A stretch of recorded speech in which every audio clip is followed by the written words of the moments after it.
Hello and welcome everyone. General ॲग्रिकल्चरच्या YouTube चॅनलमध्ये मी तुम्हा सर्वांचे मनपूर्वक स्वागत करते. बघा, आपण लास्ट लेक्चर म्हणण्यापेक्षा आजपर्यंत आपण एंटमॉलॉजी, त्यानंतर प्लांट पॅथॉलॉजी ह्यावरील सर्व जे आहे PYQ जे आहे PYQ आपण इथं बघितले आहे. कोणते कोणते PYQ बघितले आतापर्यंत?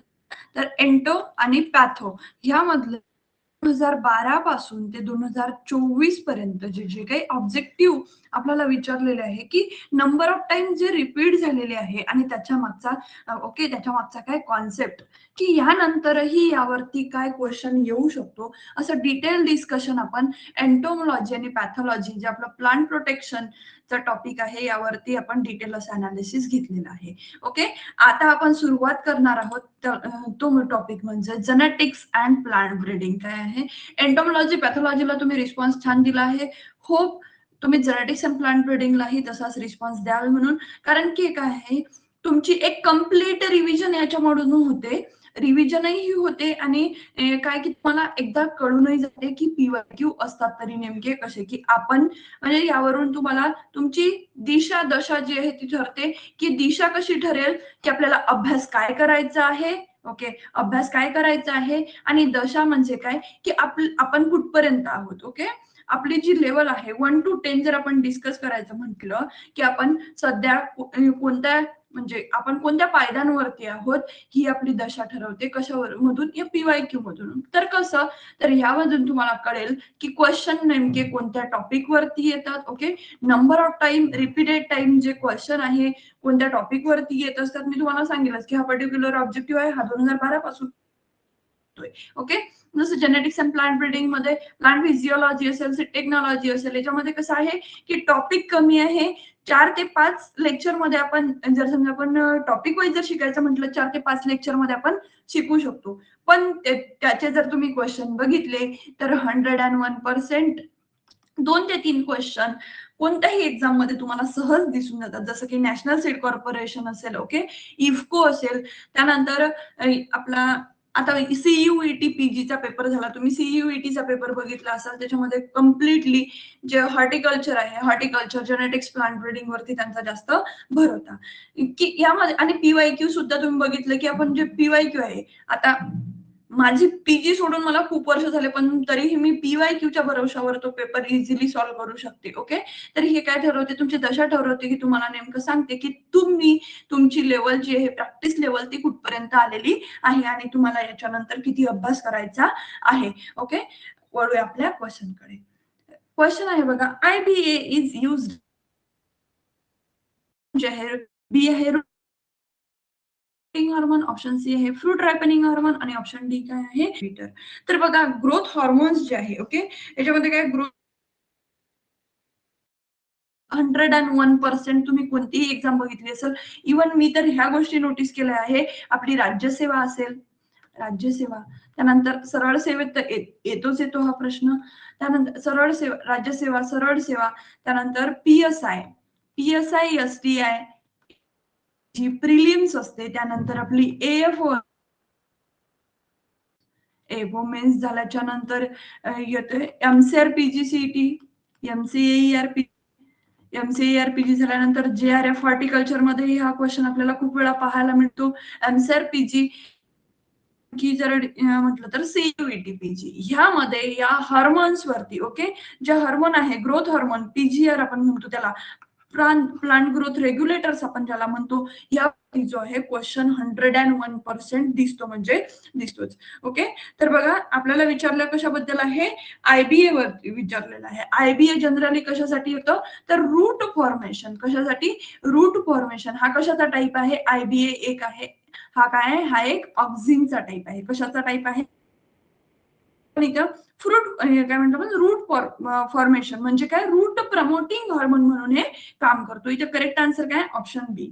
पण मला असं वाटतं की IBA बद्दल जर विचारलेलं आहे, याच्यामध्ये डिटेलही आणखी विचारू शकतात. जसं काय आहे, हा काय आहे, हा सोर्स कशाचा आहे, मेन ऑक्झिनचा सोर्स आहे. ओके, काय आहे, ऑक्झिनचा सोर्स आहे. आणि ऑक्झिन जे आहे, ऑक्झिन हे प्लांट ग्रोथ रेग्युलेटर सगळं निघालं होतं. तर FW वेंट नावाच्या सायंटिस्ट, कुणी FW वेंट नावाच्या अव्हेना कर्वेचर टेस्ट. अव्हेना कर्वेचर टेस्ट जी आहे ती त्यांनी परफॉर्म केली होती. त्यासाठी कोणतं क्रॉप घेतलं होतं, तर अव्हेना कर्वेचर टेस्ट. यावरून तुम्ही लक्षात ठेवू शकता अव्हेना सटायवा जो आहे, ओके, अव्हेना सटायवा, त्यामध्ये सगळ्यात आधी त्यांना काय झालं होतं, जसं आपल्याला माहितीये की जिब्रेलिक ऍसिड आहे. जिब्रेलिक ऍसिड सगळ्यात आधी जे फोकुवाका होते त्यांना कशामध्ये दिसलं होतं, ते राईस मध्ये दिसून आले होते की राईस जे आहे, राईस इलॉंगेटस होत आहे, खूप जास्त वाढत आहे. त्यामध्ये त्यांना काय त्यांनी काय शोधून कोणतं ग्रोथ ऍसिड. तसं ऑक्सिन जे आहे, ऑक्सिनचा शोध जो आहे, ऑक्सिनचा शोध हा कुणी लावला होता, तर एफ.डब्ल्यू. वेंट नावाच्या सायंटिस्टने लावला होता. कोणती टेस्ट परफॉर्म केली होती, तर अव्हेना कर्वेचर टेस्ट जी आहे ती परफॉर्म केली होती. अव्हेना सटायवा क्रॉप त्यांनी यूज केलं होतं. आता ऑक्सिन सर्वात आधी त्यांनी शोधून काढलं. त्याच्यामध्ये त्यांनी सांगितलं होतं की हे काय करते, प्रमोट करते. कशाला प्रमोट करते, तर सेल डिव्हिजनला. कशाला प्रमोट करते, सेल डिव्हिजनला प्रमोट करते. आणि हे स्टॉप करते, ओके, इनहिबिट करते. तर कुणाला इनहिबिट करते, इनहिबिट करते रूटचं इलॉंगेशन. रूटचं काय इलॉंगेशन जे आहे ते अपायकल बर्ड डॉमिनन्स, हे सुद्धा तुम्ही बघितलं असेल. म्हणजे काय, सेल डिव्हिजन प्रमोट करते. अपायकल बर्ड डॉमिनन्स मध्ये आपल्याला दिसून येते. आणि जे रूट आहे, ओके, रूटचं इलॉंगेशन आहे ते कुठेतरी इनहिबिट करत असते. हे काय झालं ऑक्सिन बद्दल. आता ऑक्सिनचे सोर्स बघा कोणते कोणते आहेत.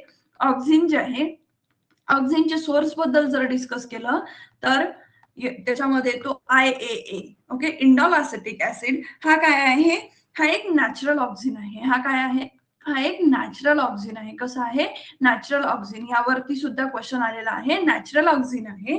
त्यानंतर काय करतो, हा प्री मॅच्युअर फ्रूट ड्रॉप जो आहे, प्री मॅच्युअर फ्रूट ड्रॉपला स्टॉप करतो. ओके, प्रीमॅच्युअर फ्रूट ड्रॉप जो आहे प्रिव्हेंट करतो. प्रीमॅच्युअर फ्रूट ड्रॉप प्रिव्हेंट करतो. ओके, आणि IAA हा काय एक नॅचरल ऑक्सिन म्हणून काम करतो. Natural auxin. दुसरा कोणता येतो, दुसरा येतो IBA, जो आपण आधीच बघितला. हा काय करतो, IBA रूट फॉर्मेशन साठी हेल्प करतो. कशासाठी, नवीन रूट फॉर्मेशन साठी हेल्प करतो. IAA झाल्यानंतर येतो नाफ्थॅलिक ऍसिटिक ऍसिड म्हणजे NAA. NAA जे काय आहे, हा एक फ्रूट थिनर म्हणतो आपण. याला काय म्हणतो आपण, याला फ्रूट थिनर. काय म्हणतो, याला फ्रूट थिनर म्हणतो. फ्रूट थिनर काय काम करतो, तर फ्रूट थिनर फ्रूट ड्रॉप जो आहे तो प्रिव्हेंट करतो. काय करतो, fruit drop. Premature fruit drop जर आला तर आपण काय म्हणू, प्रीमॅच्युअर फ्रूट ड्रॉप जर जेव्हा येईल तेव्हा आपण म्हणू IAA, ओके, इंडॉल ऍसिटिक ऍसिड. आणि नॅफ्थॅलिक ऍसिटिक ऍसिड फक्त फ्रूट ड्रॉप. आणि हा IAA प्रीमॅच्युअर म्हणजे तो म्हणजे जे मॅच्युअर झालेले फ्रूट नाही त्यांना जर आपल्याला स्टॉप करायचं असेल तर इंडॉल ऍसिटिक ऍसिडची ट्रीटमेंट द्यायची. आणि नॅफ्थॅलिक ऍसिडची ट्रीटमेंट आपण ओव्हरऑल फ्रूट ड्रॉप साठी देत असतो. रूट फॉर्मेशन जर म्हटलं तर IBA. नॅचरल ऑक्सिन जर विचारलं तर कोणता आहे, IAA. ओके, आणखी याच्यामध्ये फोर्थ येतो तो म्हणजे 2,4-D. Okay, 2,4-D. आता तुम्ही विचार करत असाल की 2,4-D आपण विडीसाइड म्हणून युज करतो. एकदम करेक्ट आहे तुमचं. विडीसाइडचा डोस जेव्हा ग्रेटर दॅन 20 असतो, ओके, ग्रेटर दॅन 20 mm असतो, तेव्हा त्याला आपण विडीसाइड घेऊन त्याला म्हणतो हर्बिसाइड म्हणून युज करतो. आणि ते जर लेस दॅन 20 ppm मध्ये असेल तर तो काय असतो, fruit setting hormone. Okay, fruit सेटिंगला हेल्प करतो. काय करतो, फ्रूट सेटिंग हार्मोन म्हणून याचं काम चालत असतं. ओके, लक्षात ठेवा. ग्रेटर दॅन 20 ppm जर आला तर हा काय होईल, हर्बिसाइड. ओके, हा काय असेल, हर्बिसाइड. कोण असेल पण, 2,4-D. कोण असेल, सॉरी, कोण असेल, 2,4-D जो आहे लेस दॅन 20 ग्रेटर दॅन 20 ppm मला हर्बिसाइड. लेस दॅन 20 ppm जर लेस दॅन 20 ppm कॉन्सन्ट्रेशन आपण कशासाठी युज करतो, फ्रूट सेटिंग हार्मोनसाठी. कशासाठी, फ्रूट सेटिंग हार्मोनसाठी. फ्रूट सेटिंग हार्मोन म्हणून. आणि डिकांबा सुद्धा काय आहे, एक हर्बिसाइड आहे, एक ऍक्टिव्ह हर्बिसाइड आहे जो की ऑक्सिनचाच एक प्रकार आहे. त्यानंतर सेल डिव्हिजन. सेल डिव्हिजन कोण करून घेतं, सेल डिव्हिजन करून घेते ते म्हणजे सायटोकायनिन. त्यानंतर जिब्रेलिन. जिब्रेलिन काय करतो, सेल इलॉंगेशनला हेल्प करतं. फ्रूट साईज जे आहे, फ्रूट साईज साठी फ्रूट साईज इन्क्रीज करतो. त्यानंतर आपण काय म्हणतो, त्याला सीड डॉर्मन्सी ब्रेकर सुद्धा म्हणतो. त्याला काय म्हणतो, सीड डॉर्मन्सी ब्रेकर सुद्धा म्हणतो. आता रायपनिंग, फ्रूट रायपनिंग हार्मोन कोणता आहे, इथिलीन. इथिलीन. तुम्ही जाऊन बघू शकता PSI IASOच्या प्रिलिम्सला हा क्वेश्चन विचारलेला आहे. ओके, फ्रूट रायपनिंग हार्मोन कोणता आहे? इथिलीन. ओके, त्यानंतर येतो अबॅसिसिक ऍसिड. अबॅसिसिक ऍसिड काय म्हणतो? ग्रोथ इनहिबिटरचं काम करतो. तो काय करतो? ग्रोथ इनहिबिट करतो. अँटी जिबरलिन, डॉर्मन्सी इंड्युसर, स्टोमॅटा क्लोजर, आपण याला वेगवेगळे नाव देतो. ते कोणतं आहे? ABA. आता कन्फ्युज व्हायचं नाही ABA आणि IBA मध्ये. ओके, हे काय? ग्रोथ इनहिबिटर हार्मोन आहे बघा. त्यानंतर इथिलीन आपण बघितलं. इथिलीनचे वेगवेगळे टाईप पडतात. जसं इथरल आपण पायनॅपल मध्ये युज करतो, ethanol sugar cane wheat coffee मध्ये युज करतो. त्यानंतर क्लोरोमॅट म्हणजे सायकोसिल, ट्रिपल सी जे आपण म्हणतो सायकोसिल, हा काय असतो? लॉडजिंग प्रिव्हेंट करतो. आता मला सांगा, तुमचा कॉन्सेप्ट क्लिअर आहे का? मला एकदा कमेंट करून सांगा लॉडजिंग म्हणजे काय आणि लॉजिंग म्हणजे काय. ओके, एकदा नक्की तुम्ही कमेंट करून सांगा की लॉडजिंग म्हणजे काय आणि लॉजिंग म्हणजे काय. म्हणजे तुमचा जो कॉन्सेप्ट आहे तो आणखी सायकोसिल बद्दल जो आहे तो क्लिअर होऊन जाईल. ओके, त्यानंतर मालिक हायड्रायझाईन आपल्याला माहितीये की हा काय युज करतो? ओनियन. आपण जनरली कशासाठी युज करतो?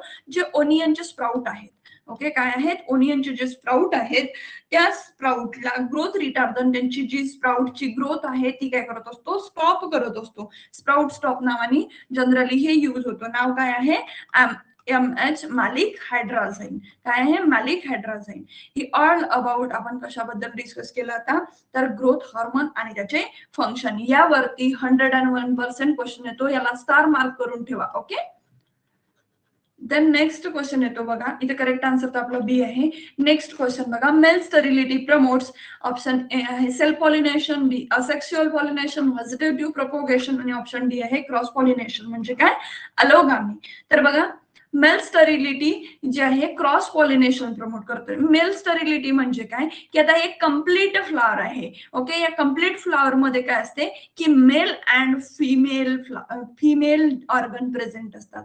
मग मेल स्टरिलिटी म्हणजे काय? जे मेल ऑर्गन आहे ज्याला आपण काय म्हणतो? पोलन ग्रेन म्हणतो. पोलन ग्रेनची जो काय करतो? अनेबल होतो. म्हणजे त्याची ॲबिलिटी जी आहे फिमेलला फर्टिलाइज करायची. ओके, तर ती काय करते? तो लूज करून टाकते फ्लॉवर मध्ये. त्या कंडिशनला आपण म्हणतो मेल स्टरिलिटी.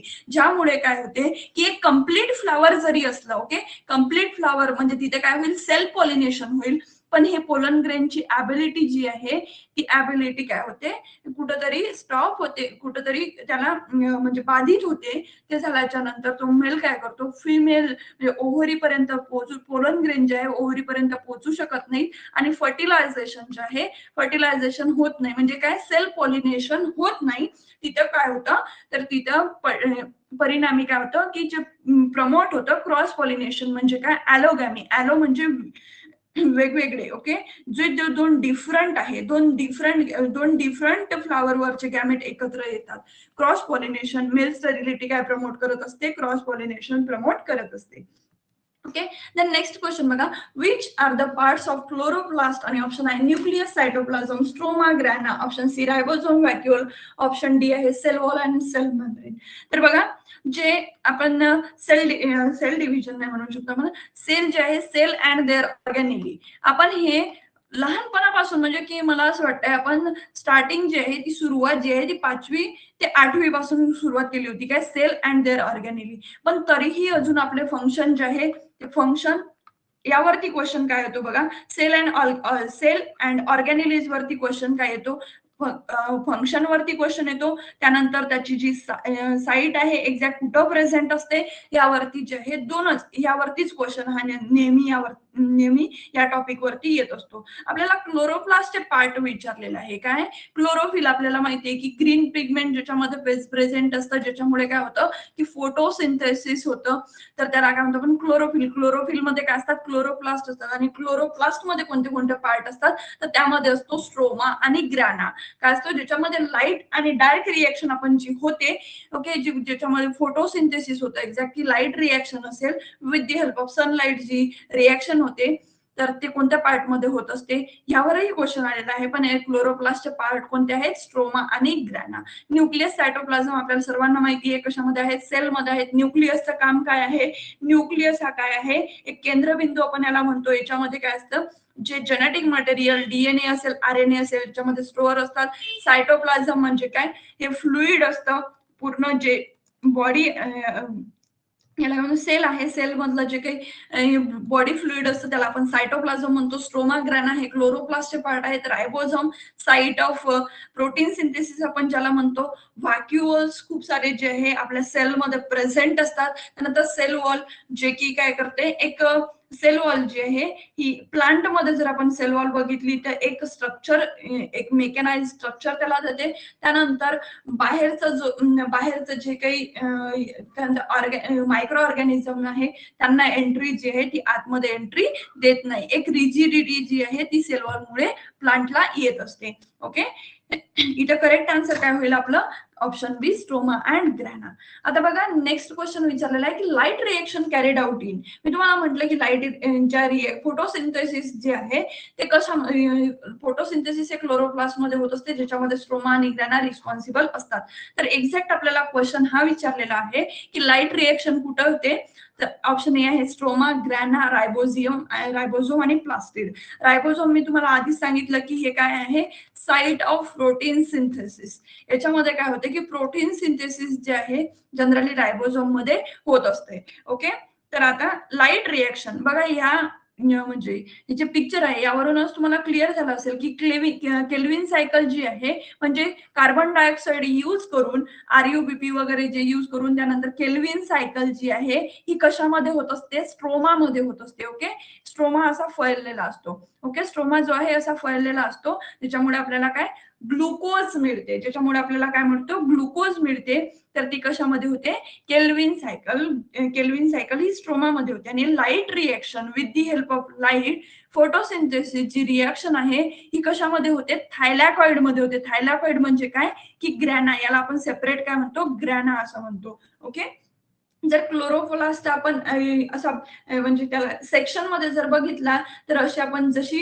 रुपीची चिल्लरची जी एक अशी ही लावत असतो, सेम तशा पद्धतीचे ग्रॅना जे आहे सिच्युएटेड असतात कुठं, क्लोरोप्लास्ट मध्ये. तर लाईट रिएक्शन कुठं होते मग, ग्रॅनामध्ये. इथं सुद्धा करेक्ट आन्सर काय आपलं, option B. Okay, then next question आहे बघा, anther culture is used for. Option A आहे हॅप्लॉइड प्रोडक्शन, ऑप्शन बी आहे root production, root development, sorry काय आहे, रूट डेव्हलपमेंट, देन आहे सीड जर्मिनेशन आणि फोटोसिंथेसिस. तर अँथर कल्चर जनरली यूज कशासाठी करतात, तर हे अँथर म्हणजे अँथर, पोलन, स्टिग्मा ह्या गोष्टी तुम्हाला माहिती असेल, मी असं एक्सपेक्ट करते, कारण आपली बीएससी जी आहे ती पूर्ण कंप्लीट झाली आहे. तर अँथर कल्चर आपण कशासाठी यूज करतो, anther culture generally inheritance pattern आणि जेनेटिक स्टॅबिलिटी जी आहे प्लांटची स्टडी करण्यासाठी, की किती जेनेटिकली स्टेबल आहे, त्याचा इनहेरिटन्स पॅटर्न कसा आहे, यासाठी आपण अँथर कल्चर जे आहे याचा स्टडी करत असतो. आता आणखी हे कशासाठी हेल्प होते, तर development of new plant varieties, Naveen plant varieties ज्या आहेत ज्या हॅप्लॉइड प्लांट पासून बनवते. जनरली अँथर कल्चर जे आहे हॅप्लॉइडच्या प्रोडक्शन साठी यूज होते. इथे आपल्याला कळून जाते हॅप्लॉइड प्लांट जे की अनओपन फ्लावर बर्ड असतात, ज्याच्यामध्ये काय होते, हॅप्लॉइडचं प्रोडक्शन होते. अँथर कल्चर त्यासाठी यूज करतो आपण जनरली कशामध्ये, development of plant varieties. Question हा म्हणजे घुमून जर विचारला तर विचारू शकतात की हे अँथर कल्चर यूज होते हॅप्लॉइड प्रोडक्शन साठी, पण हॅप्लॉइड प्रोडक्शन आपण जनरली कशासाठी करत असतो, डेव्हलपमेंट ऑफ प्लांट व्हरायटीज. आणि हॅप्लॉइड कॅलस सेल जे आहे हे जनरली आणखी कशासाठी यूज होते, तर इफेक्ट ऑफ व्हेरियस म्युटाजीन्स, जे म्युटाजीन्स आहेत आणि रेजिस्टन्स व्हरायटी डेव्हलप करण्यासाठी. त्यानंतर chromosome homology, measurement of chromosome duplication आपल्याला मेजर करायचं असेल त्यामध्ये सुद्धा अँथर कल्चर जे आहे आपण यूज करत असतो. देन प्रोडक्शन ऑफ नलिओझोमिक, मोनोझोमिक, ट्रायझोमिक, टेट्राझोमिक, अनयुप्लॉइड, आपण बरेचसे क्रॉप बघतो की हे एक्झाम्पल आहे कशाचं, ट्रायझोमिकचं, हे एक्झाम्पल आहे टेट्राझोमिकचं. तर ते कशामधून बनवले जातात, त्याचा कॉन्सेप्ट काय आहे, अँथर कल्चर. हॅप्लॉइडचं प्रोडक्शन होतं, त्या हॅप्लॉइडच्या प्रोडक्शन मधून आपण काय करतो, नवीन प्लांट व्हरायटी डेव्हलप करत असतो. काय करतो, नवीन प्लांट व्हरायटी जे की काय असते, रेजिस्टंट डेव्हलप करण्यासाठी आपण यूज करत असतो. करेक्ट आन्सर काय आहे इथं, option A, haploid production. Then next question आहे बघा, which hormone promote cell division.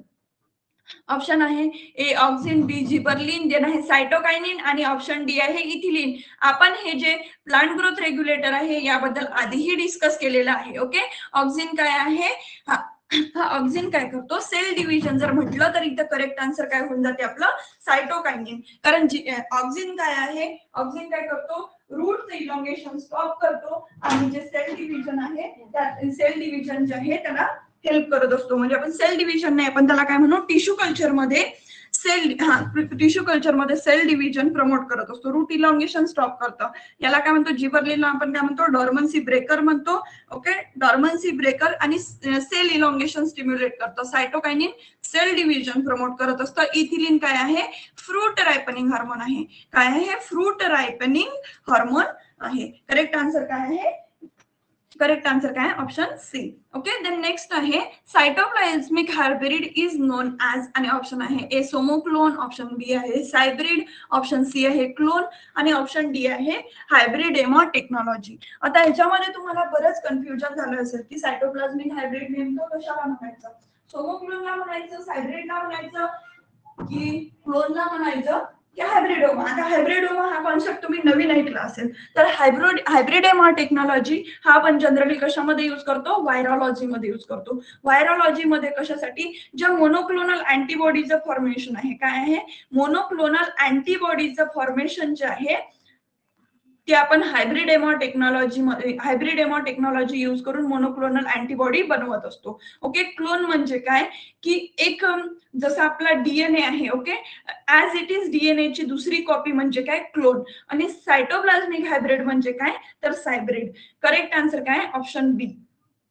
Okay, तर इथे बघा सायब्रिड म्हणजे काय, हे केव्हा फॉर्म होते, हा क्वेश्चन जो आहे हा जेआरए मध्ये आलेला आहे. ओके, याचा म्हणजे सायब्रिड जे आहे, cytoplasmic hybrid is known as, हा क्वेश्चन आलेला आहे एमसीआरपीजीसीईटी मध्ये. आणि सायब्रिड हे कसं फॉर्म होते, हा क्वेश्चन आलेला आहे जेआरए मध्ये. तर बघा आपण बघूया, सायब्रिड जे आहे, सायटोप्लाझ्मिक हायब्रिड हे केव्हा फॉर्म होते, जेव्हा न्यूक्लियस जो आहे, न्यूक्लियस हा बोथ पॅरेंट पासून आलेला असतो, म्हणजे फ्युजन ऑफ प्रोटोप्लास्ट होते, आणि सायटोप्लाझम हे ओनली वन पॅरेंटचं असते. म्हणजे काय, यू न्यूक्लिएटेड सेल असते ज्याच्यामध्ये सायटोप्लाझम एका पॅरेंटचा आणि जे काय म्हणतो न्यूक्लियस दोन्ही पॅरेंटचा, तेव्हा काय होते, formation of cybrid. Okay, this makes cybrid distinct from somatic hybrid where both nuclear and cytoplasmic genome काय येतात, cytoplasmic genome from both the parents. Okay, म्हणून हा सोमॅटिक हायब्रिड पेक्षा थोडासा काय आहे, वेगळा आहे. इथे करेक्ट आन्सर काय आपलं, option B. Okay, then next question आहे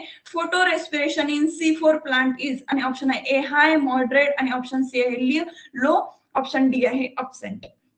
तर फोटो रेस्पिरेशन आपल्याला विचारलं कशाबद्दल आहे, C4 प्लांट बद्दल. बघा याचे एक्झाम्पल सुद्धा खूप वेळा विचारतात. ओके, एक्झाम्पल विचारतात, त्यानंतर फोटो रेस्पिरेशन C3 मध्ये कसं होते, C4 मध्ये कसं होते, हे बरेचसे क्वेश्चन मी बघितले. त्यानंतर काय केलं की हे बघा एक चार्ट प्रिपेअर केला. का बरं, कारण की ह्या प्रत्येक पॉइंट वरती क्वेश्चन आलेला आहे. तुम्ही जर एक्झाम दिल्या असतील तर तुम्हाला कळेल की खरंच या गोष्टीवरून क्वेश्चन आलेला आहे. जसं आता C3 प्लांट आहे, C4 प्लांट आहे आणि कॅम्प प्लांट आहे. तर याचं साईट ऑफ सायकल म्हणजे लीफ स्ट्रक्चर मध्ये जे आहे मिझोपिल सेल मध्ये. ओके, सायकल कुठे सुरू होते, मिझोपिल सेल मध्ये, C3 प्लांट मध्ये. ओके, C4 प्लांट मध्ये मिझोपिल आणि बंडल शीट मध्ये आपल्याला क्रॅन्स अनाटॉमी जी दिसून येते C4 प्लांट मध्ये, ते कुठे असते, मिझोपिल सेल आणि बंडल शीट सेल मध्ये. आणि कॅम्प प्लांट मध्ये मिझोपिल आणि व्हॅक्युओल मध्ये दिसून येते. ओके, आणि ह्यामध्ये जेव्हा C3 प्लांट आहे, ह्यामध्ये जी रिएक्शन चालू होते त्यामध्ये जो CO2 ऍक्सेप्टर आहे, म्हणजे कार्बन डायऑक्साईड जो प्लांट घेत असतो. ओके, कोणताही प्लांट आहे CO2 काय करतो, ऍक्सेप्ट करतो. तर त्याच्या CO2 ऍक्सेप्टर साठी कोणतं एन्झाईम रिस्पॉन्सिबल आहे, तर C3 प्लांट मध्ये RUBP, C4 प्लांट मध्ये पेपा, आणि कॅम्प प्लांट मध्ये हे दोन्हीही असतात. दोन्हीही कोणते, RUBP either Peppa.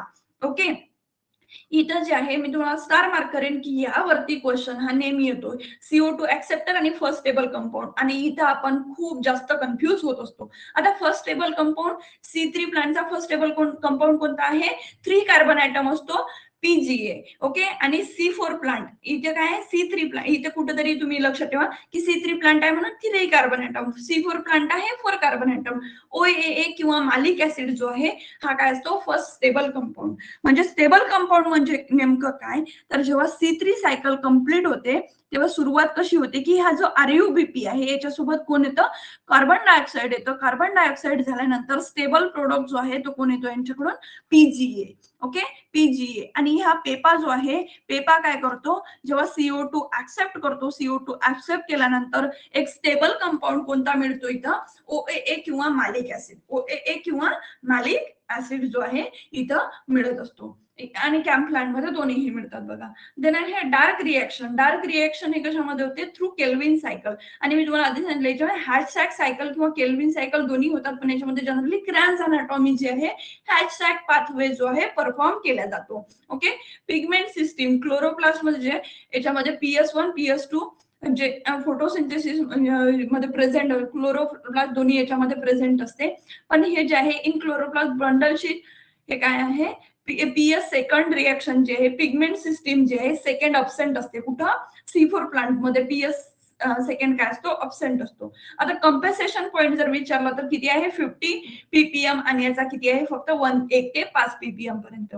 Photosynthesis rate, आता बघा मेन महत्वाचं की फोटोसिंथेटिक रेट जास्तीत जास्त फोटोसिंथेसिस C3 प्लांट मध्ये एकदम मीडियम होते. जास्तीत जास्त C4 फोटोसिंथेसिस जे आहे हे C4 प्लांट मध्ये जास्त असते.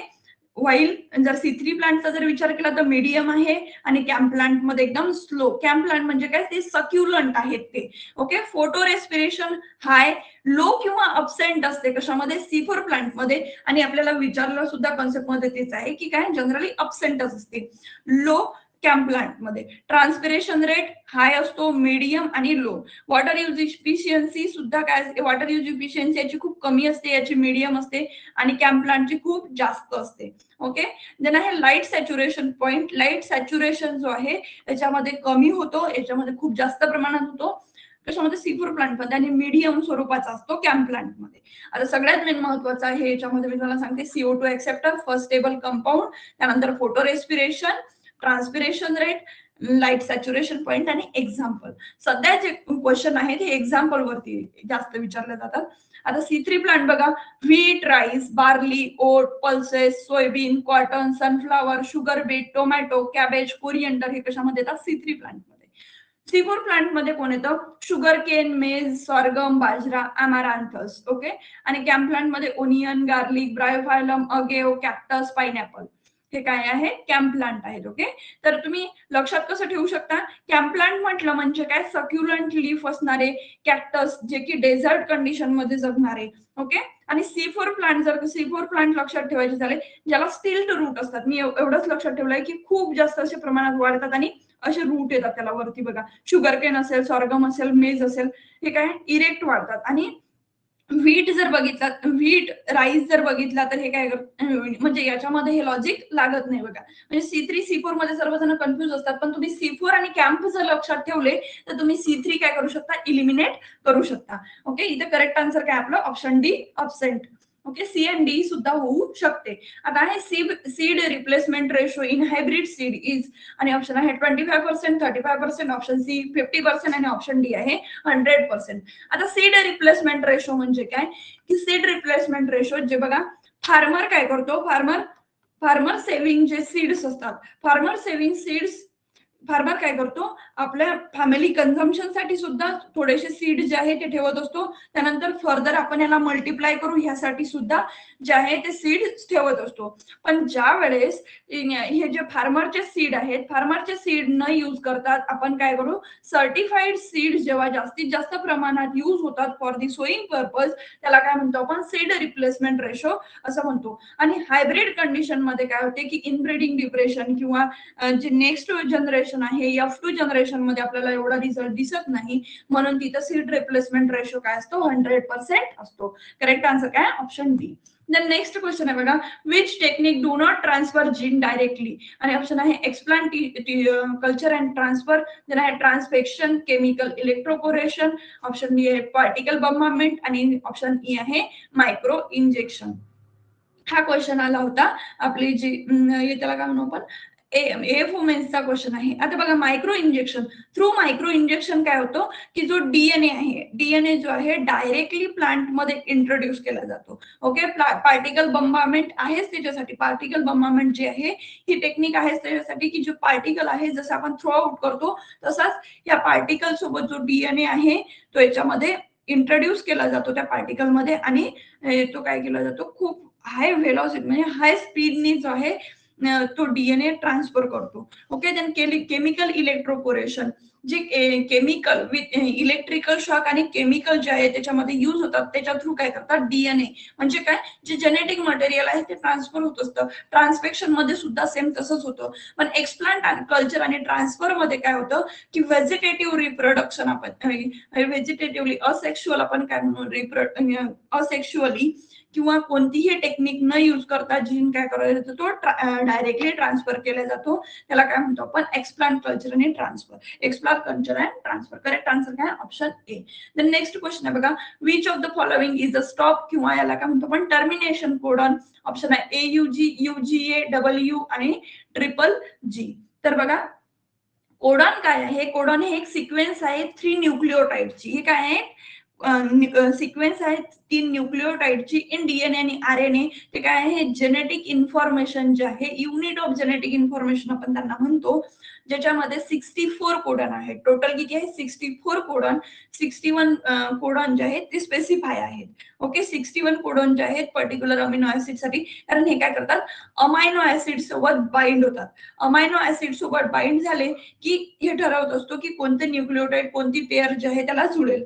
ओके, जर जनरली पेअर किती असते 3 ची पेअर असते. ओके, कितीची पेअर असते 3 ची पेअर असते. जसे की UAA, UAG, UGA हे काय आहे ते स्टॉप कोडॉन आहेत. हे काय आहेत स्टॉप कोडॉन आहेत. कोणते UAA, UAG आणि UGA हे 3 कोडॉन काय आहेत स्टॉप कोडॉन आहेत. आणि स्टार्टिंग कोडॉन कोणता आहे AUG जो की मिथेनॉल अमिनो ऍसिड साठी अमिनो ऍसिडला अटॅच होतो.